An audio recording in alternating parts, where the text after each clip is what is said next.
BJP যখন যখন মনে করে ইলেকশন হারবে তখন তখন হিন্দু মুসলমানের মধ্যে ডিভিশন করে। আর মুখ্যমন্ত্রী বুঝতে পারছেন যে ওনার পজিশন সমস্ত আসামে খুবই খারাপ।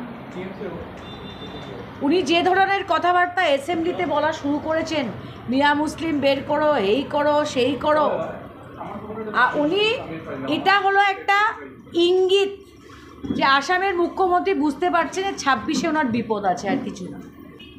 উনি করিমগঞ্জে ভোট ডিভিশন করলেন, যে কোনো একটা কমিউনিটিকে বলবেন করলেন কিলঞ্জিয়া দিবেন। এই যে 3 দিন ঘুরে গেলেন বরাকে, ওদের সঙ্গে বসেছেন? ওদের সঙ্গে বসেছে নাকি মুখ্যমন্ত্রী? বসেন। This is BJP. যে ইলেকশন চলে যাবে উনি মিয়া নন মিয়া সবার সঙ্গেই আলাপ আলোচনা করবেন, ঘোলামেলা করবেন ভোটের সময়।